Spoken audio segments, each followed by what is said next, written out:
ไม่ใส่ไม่ผู้ใดข้ามห้วยไปพุ่นน่ะไม่4252ทางยางก็เด้อมันตกมันยางก็อบเอา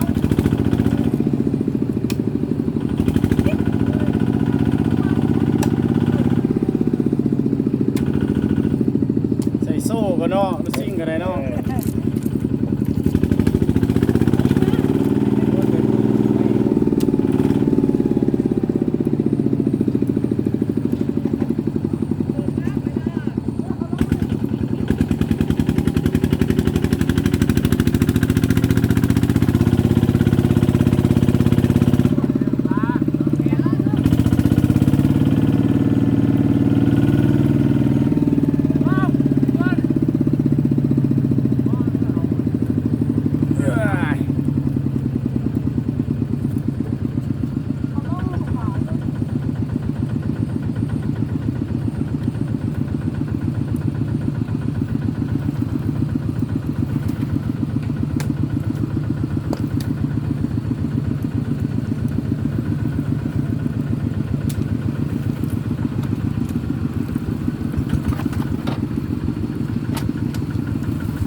บ่เพิ่งหรอก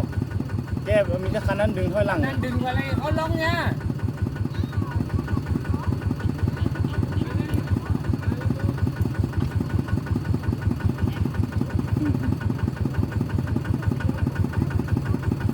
เป็นดินตมเด้นี่ก็เลย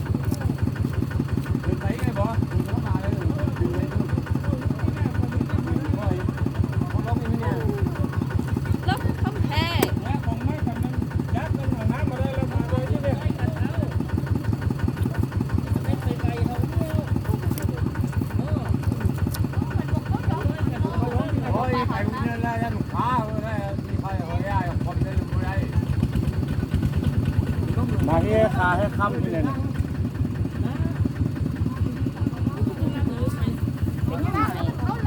เขาลงเนี่ย มันบอกเขาล้มมันคาหน้าทำมันจะเส้นโซ่กูเนี่ยหวานที่เส้นโซ่ เอาโซ่ใส่ก่อนเนาะเอาโซ่ใส่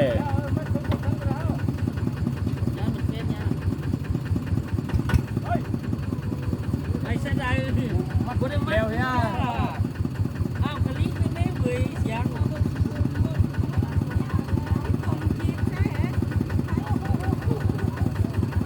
จราจรติดขัด รถจักรกับอีขาปะเนี่ย ทางกันรถจักรอะไรได้ห้ามเป็นบาทเนี่ย ไปย่างหมา ไม่ไม่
ก็ได้เปรียบเนาะ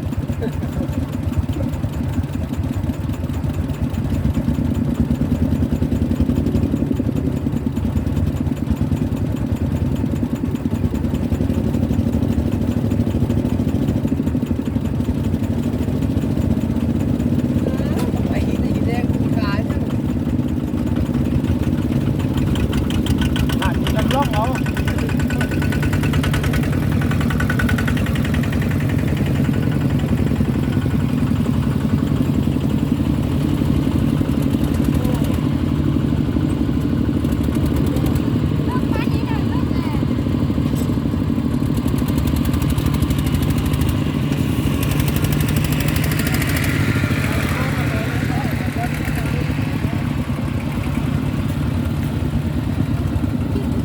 ตัวแรงเลยเอาก้อนหินมาคันละเปาละเปา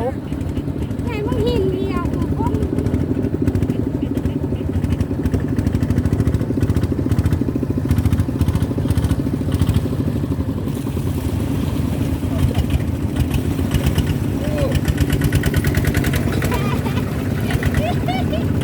อยู่ไหนจะต้องหินคนนั้นก็ได้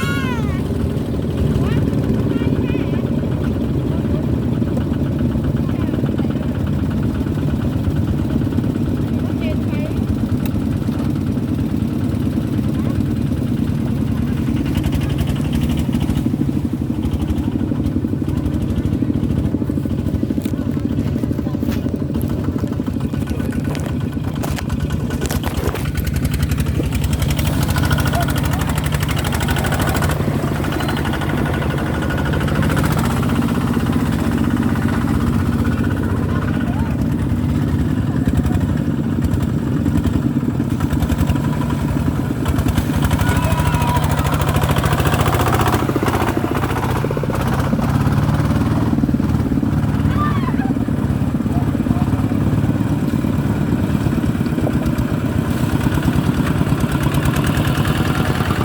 บ่อนั้นมันเลิก